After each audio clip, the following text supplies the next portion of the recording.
Pemirsa, puluhan warga Bungkulan mendatangi kantor Kejaksaan Negeri Singaraja. Kedatangan warga Bungkulan tersebut bertujuan menanyakan kejelasan kasus sengketa lahan lapangan Desa Bungkulan yang proses hukumnya dinilai sangat lamban.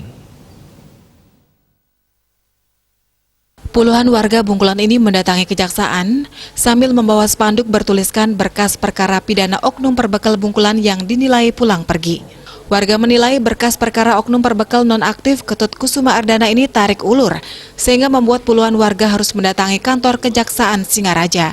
Perwakilan puluhan warga yang dikomandoi Made Sumardana ini langsung diterima oleh Kajari Buleleng di ruang kerjanya. Usai melakukan pertemuan, Made Sumardana menjelaskan kedatangannya bertemu dengan Kajari Singaraja. Pihaknya bersama puluhan warga hanya ingin menanyakan kejelasan kasus oknum perbekal yang sudah ditetapkan sebagai tersangka, namun belum kunjung ditahan. Warga juga menginginkan agar berkas perkara dari kasus ini segera dilimpahkan ke pengadilan untuk diproses yang lebih lanjut. Puluhan warga juga akan melakukan hal yang sama dengan massa yang lebih besar jika dalam kurun waktu seminggu kasus ini belum ada tindak lanjutnya. Sudah menyampaikan sesuatu kepada teman-teman. Ini bagaimana prosesnya kok lama. Itu BAV di kantor kepolisian ini menjadi PP bolak-balik.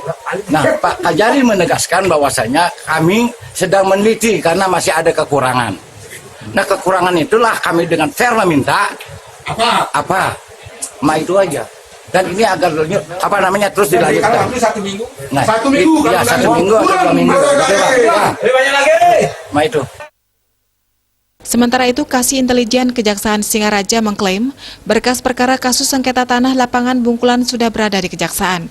Namun Kejaksaan sampai saat ini masih melakukan penelitian terkait berkas-berkas dari pihak kepolisian.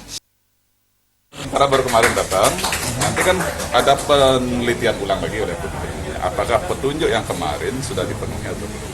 Kalau sudah dipenuhi ya lengkap, kalau belum, dia ada yang kekurangan, nanti tinggal dikoordinasi. Selama ini yang jadi catatan ada beda persis dengan pasal yang dipakai. Tidak. Sama kayak tadi nggak ada masalah yang lain, cuma itu aja gitu. Beliau mempermasalahkan kenapa sih lama. Kita kan ada proses administrasi juga. Kasus ini bergulir sejak beberapa tahun belakangan. Perbekal nonaktif Desa Bungkulan Ketut Kusuma Ardana pun telah resmi ditetapkan sebagai tersangka kasus dugaan pemalsuan dokumen kepengurusan penerbitan SHM nomor 2427 pada lapangan Desa Bungkulan. Namun hingga kini, oknum perbekal ini belum juga ditahan. Komang Yuda, Bali TV.